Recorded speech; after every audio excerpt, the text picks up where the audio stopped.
दोस्तों, एक बार क्या हुआ कि एक बहुत बड़ा बिजनेसमैन था। उसको बहुत बड़ा नुकसान हो गया। कंपनी डूबने ही वाला था। उसकी पत्नी ने अपने सारे जेवर, अपने मंगलसूत्र, गहने अपने पति को दे दिए और बोला, आप अपना बिजनेस बचाइए और आप सफल हो जाइए, मेरी पूरी दुआएं हैं। अब देखो, पत्नियां अपने पति के लिए कई व्रत रखती है, भूखी प्यासी तड़पती रहती है।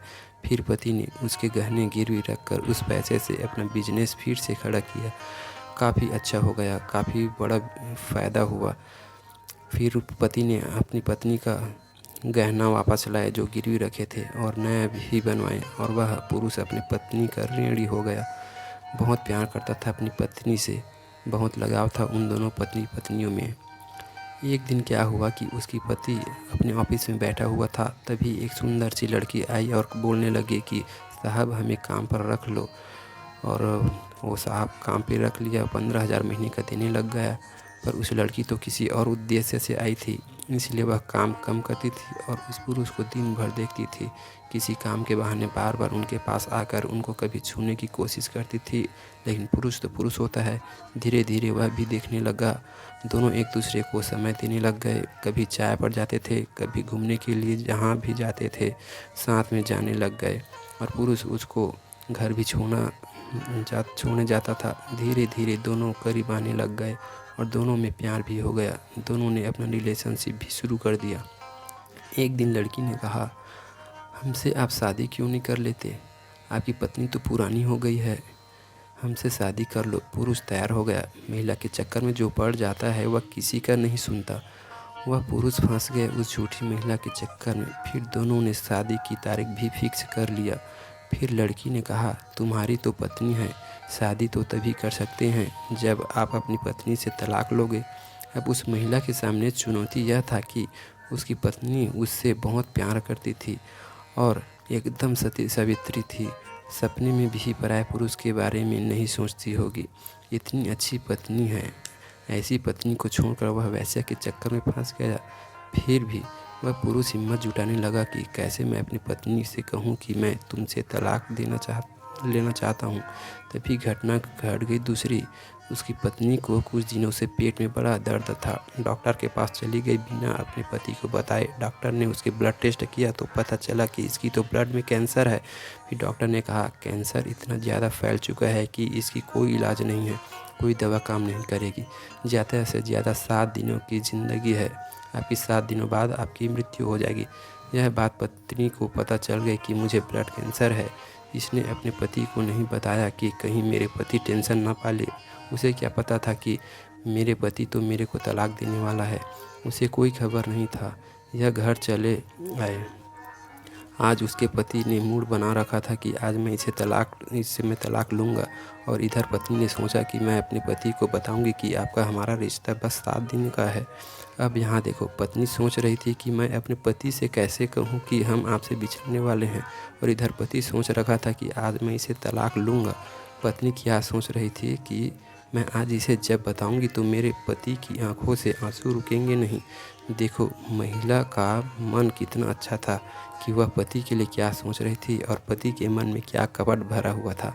उस महिला के चक्कर में फंसकर फिर पति अपने ऑफिस में घर लौट आए। दरवाजे में मिलती थी। हमेशा पत्नी पानी देती थी, जूता उतारती थी, अपने हाथ से मोजा उतारती थी, अपने हाथ से सभी काम करती थी, भोजन लगाती थी, कहती थी, थक गए हैं आप, चलो पैर दबा देती हूँ, सिर दबा देती हूँ। पूछते रहते थे कि कुछ दिक्कत तो नहीं हुई। बहुत अच्छी पत्नी थी, करोड़ों में एक पत्नी थी। मगर वो कहते हैं ना, जब दिल लगाए गद्दी पर तो परी किस काम की। आज पत्नी बताने वाली ही थी कि मैं 7 दिन में मरने वाली हूँ, तब तक पति ने कह दिया, सुनिए, मुझे तुमसे तलाक लेना है। पत्नी ने पूछा, हमसे तलाक क्यों? अब यह पुरुष था, कह दिया। पत्नी ने कहा, तलाक दूंगी मैं आपको। माहौल कुछ दूसरा हो गया। उसने कहा, मैं तलाक लूँगा तुमसे। पत्नी ने पूछा, मेरी गलती क्या है? क्या अपराध हुआ है मुझसे कि आप तलाक लेना चाहते हैं? यदि आप सच बता देंगे तो मैं दे दूंगी तलाक। फिर पति बोला कि मैं एक लड़की से बहुत प्यार करने लग गया हूँ और वो भी मुझसे बहुत प्यार करती है। मेरे सिवा उसकी कोई नहीं है। मैं शादी करना चाहता हूँ उससे। आदमी जो दूसरों के चक्कर में पड़ जाता है ना, वह निर्दयी हो जाता है। वह बोलने में संकोच नहीं करता कि सामने वालों पर उसके शब्दों का क्या प्रभाव पड़ेगा। वह कुछ नहीं समझता। फिर महिला सुनती गई और समझ भी गई। अब फिर पति ने कहा कि ये लो तलाक के पेपर, तुम दस्तखत कर दो। तब इसकी पत्नी ने मुस्कुराते हुए अपने पति को कहा, स्वामी जी, मैं आपको तलाक दूंगी, मगर 7 दिन बाद आपको मेरे 7 दिन तक कुछ काम करना पड़ेगा। पति ने कहा, क्या?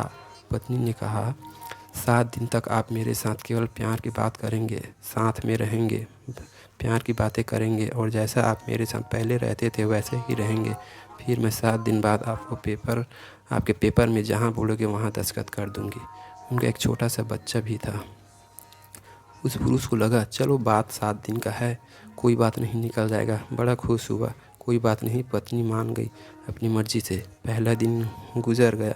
पति ने रोज़ की तरह उसके हाथ से नाश्ता किया, उसको भी कराया। दूसरा दिन गया, तीसरा दिन गया, चौथा दिन, पाँचवा दिन, छठा दिन, आज 7वां दिन था। उसकी तबीयत बिगड़ती ही चली गई। इतनी बिगड़ गई कि उसका खड़ा होना मुश्किल हो गया।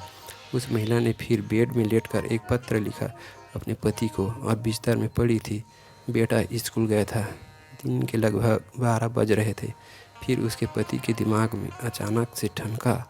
उसने सोचा, हे भगवान, मेरी पत्नी इतनी अच्छी है, मैंने कहा मुझे तलाक चाहिए तो मेरी पत्नी मेरी खुशी के लिए मुझे तलाक देने के लिए भी राजी हो गई। मेरे ऊपर संकट आया था तो अपना मंगलसूत्र भी गिरवी रख दिया था मेरे लिए।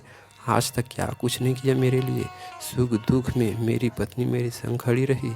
पुरुष को लगा कि मैं इस 2 कौड़ी की लड़की के लिए अपनी पत्नी को छोड़ रहा हूँ।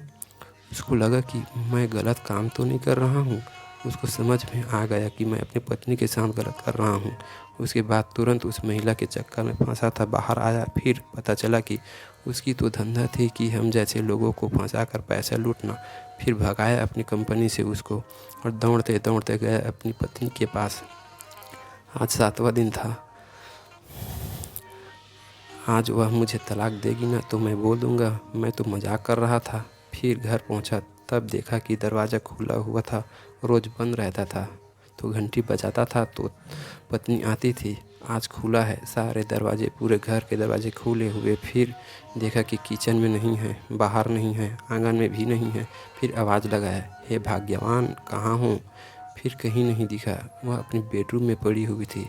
जाकर देखा उसकी आंखें खुली हुई थी। शरीर निष्प्राण हो चुका था, मानो प्राण आँखों से निकल गया। वह मर चुकी थी। उसकी हाथ में एक कलम थी, दूसरी हाथ में कागज़ था। मानो पत्र लिखते लिखते अपना दम तोड़ दिया। लेकिन अब क्या फ़ायदा, वो कहते हैं ना, अब क्या सूरज ढूंढ रहे पगले, सूरज कब का डूब चुका है। धन्यवाद।